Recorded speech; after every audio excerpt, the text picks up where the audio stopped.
Biodata Sandrina Michelle, pemeran Wulan di sinetron Dari Jendela SMP. Sosok Sandrine Michelle belakangan ini banyak dibicarakan oleh netizen Indonesia. Aktingnya sebagai Wulan dalam sinetron berjudul Dari Jendela SMP tersebut mampu mencuri perhatian penonton.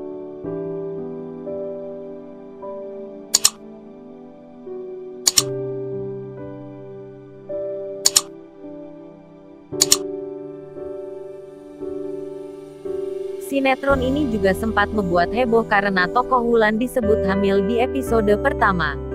Sandrina sendiri bukan sosok baru di dunia hiburan tanah air. Sebelumnya, ia sudah terjun dalam industri hiburan sebagai bintang iklan dan berperan dalam sejumlah film. Seperti film Danur, Surga Tak Dirindukan dan Sinetron Cinta Karena Cinta.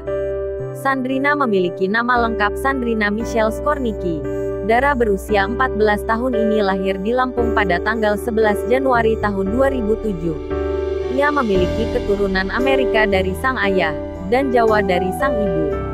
Karirnya di dunia hiburan pun dimulai secara tidak sengaja. Saat itu ia hanya ditawari untuk menjadi bintang iklan saja. Namun ia malah mendapatkan sejumlah peran dalam film terkenal. Kemudian pada tahun 2015 ia mendapat peran dalam film This Is Cinta bersama sang adik Richelle Skornicki. Saat itu usianya masih 8 tahun. Setelah itu, ia mendapatkan banyak peran di sejumlah film. Mulai dari Romeo dan Rinjani, Surga Yang Tak Dirindukan, Tiger di Danur sebagai Riri, Danur 2, dan Kuntilanak 1 dan 2. Namanya mulai melambung setelah mendapat peran di film Surga Yang Tak Dirindukan.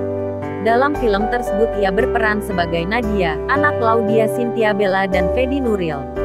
Kemudian pada tahun 2017, ia bermain dalam film Danur dan beradu akting dengan Katris Prilly Latukonsina. Di usia 11 tahun, ia kembali didapuk untuk bermain di Danur 2, Madah. Sedangkan sinetron, ia sudah membintangi sejumlah judul sejak tahun 2011. Mulai dari Nada Cinta, Aisy Teru, Bola Bulu, Teddy Boy, dan terakhir adalah Cinta Karena Cinta. Dirinya pun pernah masuk nominasi pemeran anak-anak terbaik dalam ajang Indonesian Movie Actors Award. Sandrina pun menjadi idola baru di kalangan remaja setelah berperan sebagai Wulan. Kini Instagramnya @sandrina_11 sudah diikuti sebanyak 995.000 pengikut. Sinetron Dari Jendela SMP sendiri diadaptasi dari novel terkenal karya Mirawe dengan judul yang sama. Sinetron ini menceritakan kisah antara Wulan dan Joko yang diperankan Roy Bong. Keduanya merupakan teman baik, sampai akhirnya saling jatuh cinta. Hingga akhirnya Wulan menyadari jika dirinya hamil. Cerita sinetron ini dinilai hampir mirip dengan film Dua Garis Biru. Hingga banyak netizen yang meminta sinetron ini dihentikan.